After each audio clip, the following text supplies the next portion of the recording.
Hi, I'm Jonathan Burns with Tallahassee Nurseries, and I'd like to show you what we mean when we say we have bare root roses on sale. There's a lot of ways to grow roses. You can grow them in a pot, you can grow them in the ground, dig them up, move them. Bare root means they've been grown elsewhere, dug, transported without any soil, and then we repot them here. This is how we get them. They arrive like this in boxes. This is a bundle of 5 roses. You can see there's no soil on here whatsoever.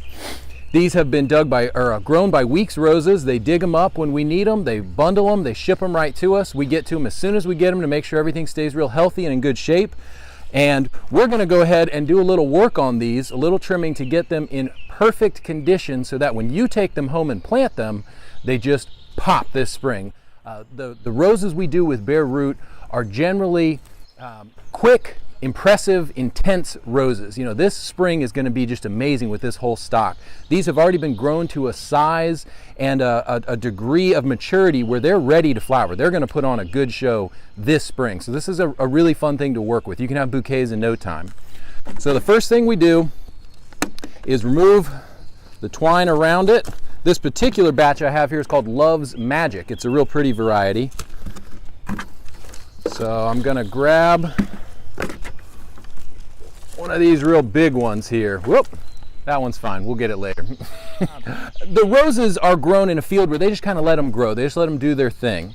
What we want to do is remove a lot of this growth to have just a few canes that are real strong. That'll produce more new growth from the base, from the bud here. That'll produce stronger growth. Fewer branches, stronger growth, bigger flowers. So that's what we're going to do right now. I'm just going to take off a number of these smaller branches.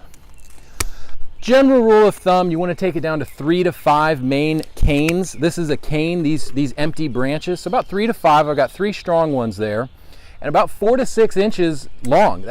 We're taking even more off of here. I'm going to go ahead and get this down here.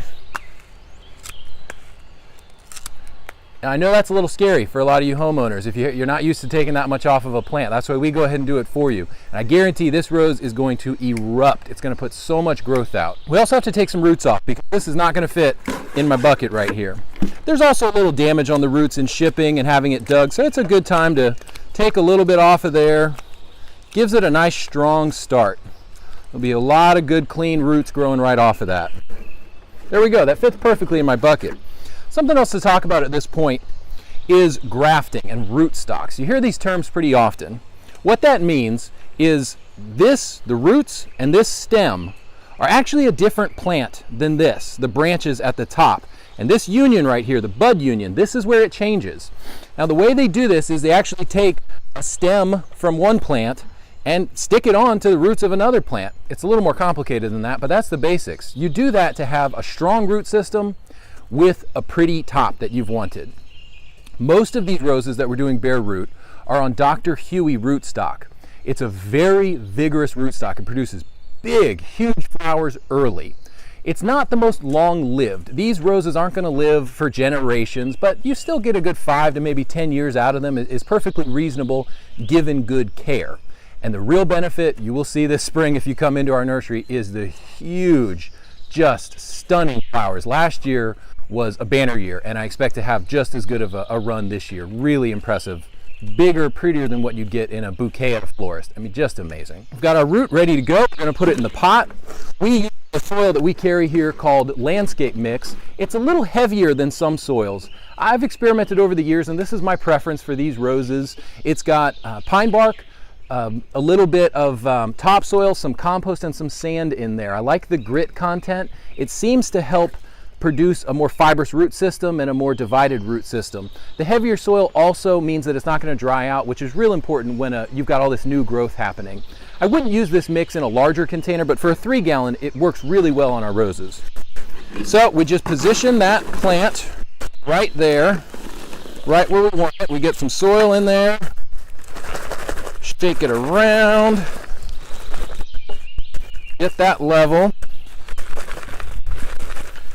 That got just about ready. Tucked in tight. That plant's ready. The way we decide where to have the top of the soil is based on the plant itself. Right here, the trunk is a little tan, and up here it's green. That line is where it was growing previously. In more northern climates, you might sink this whole thing, you might plant this real deep. With our heat and humidity, we don't want to get that bud, that grafted bud, too deep. We're going to keep it just where it was grown before. So if you're ever doing bare root roses on your own, see where that tan transitions to green, and that's where you want your soil line. This guy's ready to go. We're going to go ahead and water it real well. That's critical. We're going to keep them fertilized, and we're also going to do some pruning as they're growing to make sure they're the right shape, they're growing outward, and they're nice and healthy. So these roses are ready for sale right now. The bare root, as you saw, means it's going to be a little loose in there, but they are 25% off, and now's a great time to get them in the ground early. They'll establish real fast, and they'll be blooming beautiful for you in your yard if you get this early start on it. Come on in and check out our selection. It's a great year for them.